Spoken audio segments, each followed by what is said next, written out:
Arte.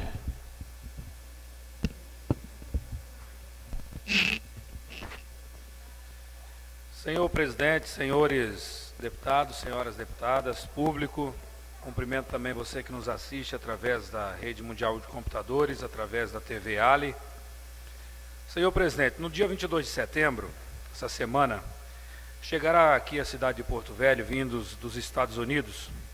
os escritores e casal cônsul honorário do Brasil, os Estados Unidos, senhor Gary e senhora Rose Niliman, e o advogado dos soldados da borracha e seringueiros da Amazônia, Dr. Irlan da Silva, para fazer daqui, da nossa cidade de Porto Velho, o lançamento de uma denúncia que talvez não impressione tanto mais aos brasileiros, com ouvidos tão calejados pelas notícias de recursos desviados das suas finalidades. Mas certamente, entre outros povos, fará soar aquela marcha fúnebre típica das exumações vergonhosas. Trata-se de Soldados da Borracha, o exército esquecido que salvou a Segunda Guerra Mundial. É um livro-denúncia que será lançado às 9 horas da manhã de sábado, dia 24, no auditório da UBRA, aqui em Porto Velho, em evento promovido pela Associação dos Soldados da Borracha, Seringueiros e Familiares do Estado de Rondônia, Asboron, patrocinado pelo Escritório de Advocacia Irlan Silva Advogados Associados, Azul Linhas Aéreas, Editora PUC do Rio Grande do Sul, Consulado do Brasil nos Estados Unidos, e aqui em Rondônia, esse projeto conta com total apoio deste deputado. Esta obra, depois de lançada em português, aqui no Brasil, será lançada internacionalmente a partir dos Estados Unidos, em inglês, onde os escritores acreditam que o povo americano será impactado da mesma forma que eles foram quando ouviram do advogado dos seringueiros da Amazônia, Irlan da Silva, o relato de que os soldados da borracha nunca receberam nenhum centavo de dólar de financiamento do governo americano pelo sacrifício de sobreviver na selva de ambição, ganância e exploração do trabalho humano. Sobrevivência que permitiu a vitória aliada na Segunda Guerra Mundial. Esse espanto que tomou conta dos escritores americanos e está nas páginas do livro, fizeram com que Gary e Rose Niliman fossem buscar no Departamento de Estado e no Senado americano, através da intervenção de um senador do estado do Utah, os documentos que comprovam que o Brasil recebeu 105 milhões de dólares em 1942 para dar uma vida digna aos seringueiros e os deixou em regime de escravidão e de forma vergonhosa. Mostra que não existe sequer um registro oficial daquele dinheiro no Estado brasileiro. E esquecido de combinar com o governo americano neste ponto, o Brasil é exposto à luz do sol como agente de um crime que os americanos têm interesse e necessidade de agora provar que não são os responsáveis. Gary e Rose Niliman não se espantaram apenas com a barbárie da escravidão branca sofrida pelos seringueiros dentro da Amazônia, relatada pelo advogado Irlan da Silva, mas também porque sempre imaginaram que naturalmente todo aquele esforço tiver ao menos a recompensa financeira que a história oficial americana tem em seus registros. Neste ponto, os experientes escritores vislumbraram o grotesco das duas histórias oficiais dos dois países,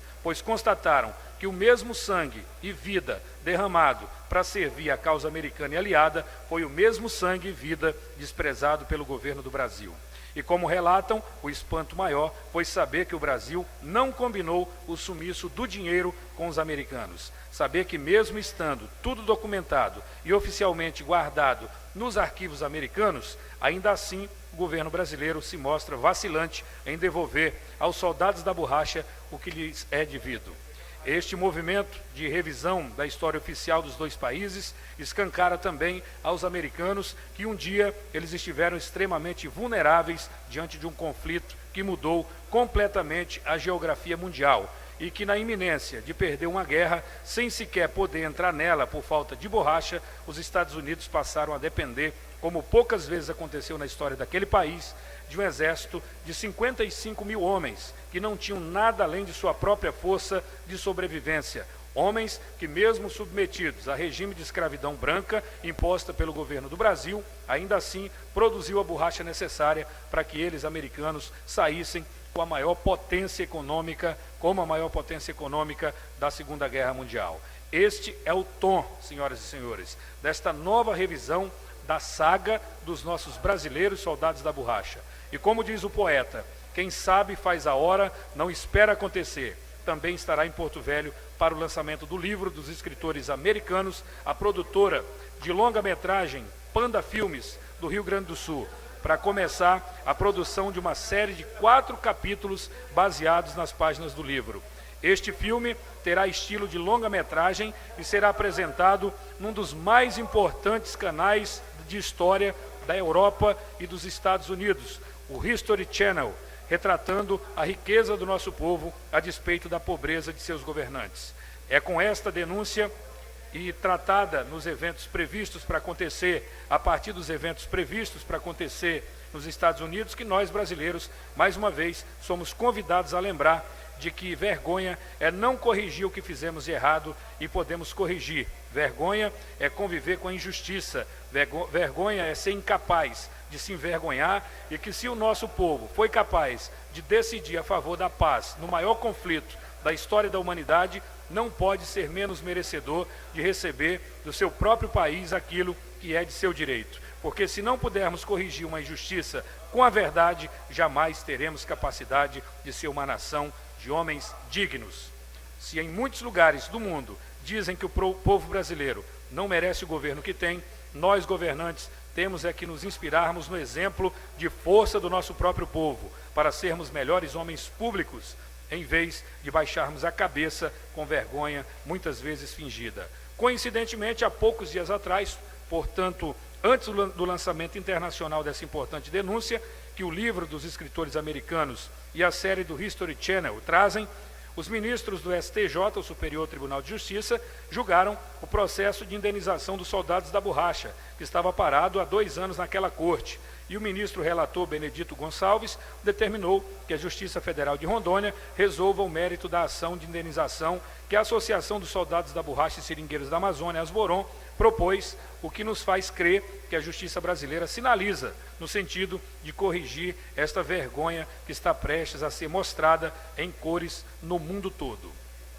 E é neste contexto de significados que rendo minhas homenagens aos escritores americanos, Mr. Gary e Miss Rose Nilleman, dedicados pesquisadores da história brasileira que vieram para o Brasil em 54, natural de Salt Lake City, Utah, e ele, como correspondente internacional da United Press International, fez a cobertura de diversos momentos críticos da vida política brasileira e de várias autoridades, entre elas a do ex-presidente JK, e por sua vez isenta da ditadura militar instalada a partir de 64. Ganhou diversos prêmios internacionais de jornalismo, e destacar o trabalho do advogado dos seringueiros, soldados da borracha, Dr. Irlanda Silva, iniciador deste movimento que colocou os Estados Unidos no foco da responsabilidade da indenização por violação de direitos humanos dos seringueiros. Trabalho que desperta interesse na opinião pública americana, estando realizando hoje, conjuntamente com o consulado brasileiro